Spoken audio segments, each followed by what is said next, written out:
Broncos won this game 33-10. Let's look at the top 5 graded players here from this game. Denver, linebacker Cody Barton at the top of the list with a 93.2. Incredible game for him. And linebacker Justin Strnad with an 85.6 there at number 2 as well. Just linebacker Bash Brothers at the top of the list here. Offensive tackle Garrett Bowles with an 83.1. Guard Ben Powers with a 79.5. And then cornerback Jaquan McMillan with a 78.4. Bo Nix got the dub in this one, but 59.1 PFF grade for the New Orleans Saints. Linebacker Anthony Orji with a 91.9. And then big drop-off. Cornerback Marshawn Lattimore next on the list, 77.4. Wide receiver Cedric Wilson Jr. with a 71.5. And then safety Jordan Howden with a 67.1. Number 5, defensive end Carl Granderson rounding things out with a 62.9. Spencer Rattler in this game struggled. 42.1 overall grade.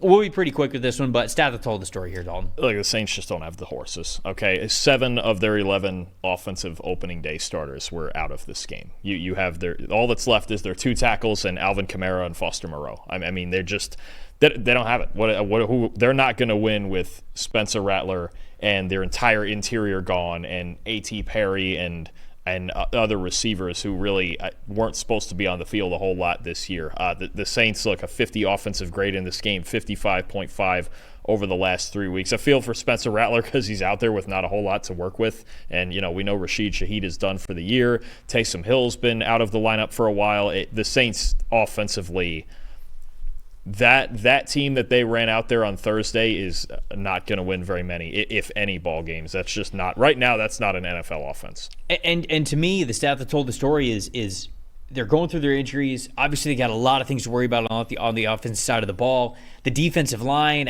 we didn't really think that it'd be too much of a strength of this team. Coverage was supposed to be, right? Marshawn Lattimore, Alontae Taylor, you got Paulson Adebo, you got Tyrann Mathieu, you got Jordan Howden, right? Like, your secondary should have been a strength of your team. 46.2 coverage grade against the Denver Broncos.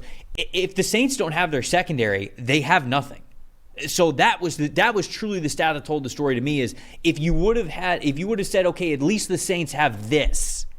They did not against the Broncos, and that's why you see 33-10, because one of the few strengths that they have on their team through all these injuries was not able to play well. So to me, that was definitely a stat that told the story. Most impressive is Cody Barton. We talked about him being number 1 on that list. 88.5 coverage grade, 1 catch for 5 yards allowed, a forced incompletion, almost had an interception as well, had that dropped interception, as well as 8 tackles, which was tied for the most on the team. So hell of a day for Cody Barton, who was really able to showcase what great ability that he has in coverage. Most impressive for you, Dalton. I'm gonna put the last 2 pieces here together. The Broncos run game. Look, we talked way earlier about Drake May needing the pieces around him to kind of help him out some. Bo Nix didn't have to do a whole lot in this game because the Broncos run game was on it. If you take out kneel downs at the end of the game, they had 6.9 yards per carry, 33 minutes of time of possession, almost 3 yards before contact per attempt. You saw the 2 offensive linemen in the top 5 there. Season high for the team, 81.6 run blocking grade. They lined up and they ran right at the Saints, and the Saints didn't have much of an answer. And I'll roll into the most disappointing.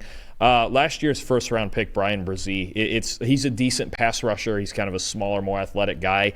Just nothing in run defense, and maybe figuring going into year 2 it would get a little bit better. But a 29.2 run defense grade for the year, that's the second lowest among any qualified D tackle. So Saints not stopping the run. Now you mentioned secondary struggling. You start to wonder if the defense is kind of demoralized with the way the offense is going. It is it's a problem. It's a problem all the way around they have in New Orleans, and I don't really know how they get out of it, to be honest with you. No, it's even when they get healthy, you wonder what the real version of this team was, because they played 2 very bad teams in the Cowboys and the Panthers to start the year. And then even before their injuries started to mount up, they weren't playing too well. So I don't even know what the real version of the Saints are, but it's hard to find answers there. Disappointing for me. The run game, Alvin Kamara, 7 carries for 10 rushing yards. Kamara had 7 targets, caught 6 of them for only 14 yards. That's just not going to get it done. But like you said, there's nobody else out there. They're keying on Alvin Kamara the entire time. They know that if the Saints are going to win the ball game, it's only through Kamara. And when you are one-dimensional like that, it's very tough. Even completely healthy with the struggles we thought they'd have in the trenches preseason, I felt like their margin of error was very thin.